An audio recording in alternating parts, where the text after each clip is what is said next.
السلام عليكم مقعيق وسادة يوسف بدل كنا مقع دير سادة مالمكي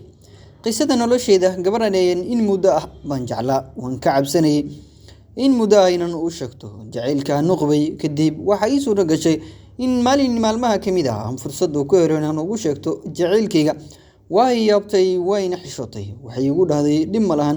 مدة كديب وحيسو رقشي إن وذا هذا إسلا فرحنا رونانتي waxaan ahaa qof gooni u socda dadkana anin badan dhex galin arrinkaasi ayayna wax iga weydiisay waan u sheegay inaan ahay sida ay sheegayso nimco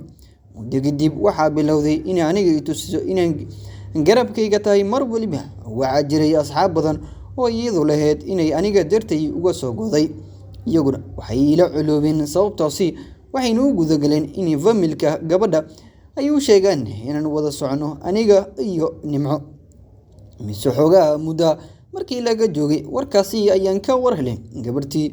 ayaana xoogaa cadaadis la saaray ana familka gabadha waxay ogaadeen inaan nahay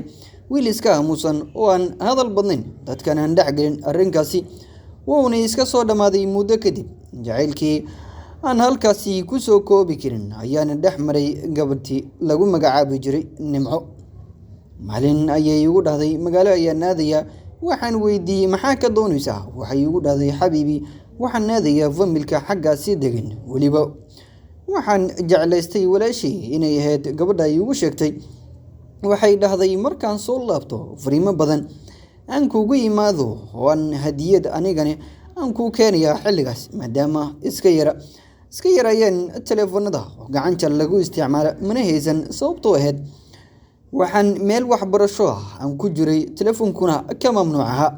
gabartii haye baan ku iri taasi oo lagu magacaabi jiray nimco ayaan dhahay allaha ku nabad keeno safarkaagana adigoo nabad qaba ii soo laabo adoo nabad ah xabiibi markaas ayay igu wardambeysay hadal dambe waan waayay muddo 4 maalin kadib ayaa wiil dhalinyaro ah oo isu kaanuga aniga iyo nimco igu dhahay maxaa sidani ku galay dadkuba way wada dhimanayaan waxaan ku dhahay wiilow maxaad ula jeedaa hadalkaasi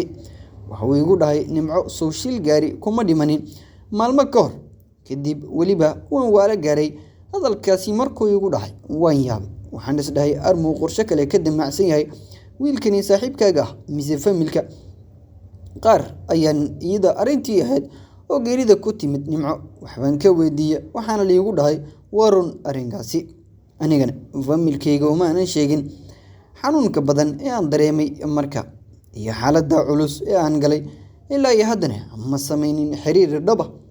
oo aan kadib arrinkaasi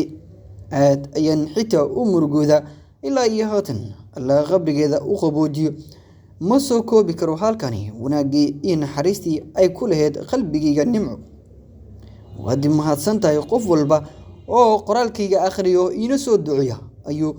inoogu soo koobay qoraalkiisa wiilkan dhalinyarada oo lagu magacaabo Sadaam Yuusuf Budul kuna magac dheer Sadaam Almaki ayaa qisadani xanuunka badan inala wadaagay wuxuuna inoo sheegay inaan anaguna u baahino bahda Soomaaliyeed si aada u daawada muuqaalada haddaba daawada qaybta hoose ee muuqaalka ugu duceeyay wiilkan dhalinyarada inuu qalbigiisa u qaboojiyo Ilaahay subxaanahu wa ta'ala sidoo kale gabadhii oo jeclaa oo lagu magacaabi jiray nimco oo iyadana ku geeriyootay shil gaari ay gashay qaybta hoose ugu duceey inay rabbi naxariista janna ka waraabiyo muuqaalkana si faafi oo gaarsii saaxiibadaada si uu meel fog u gaaro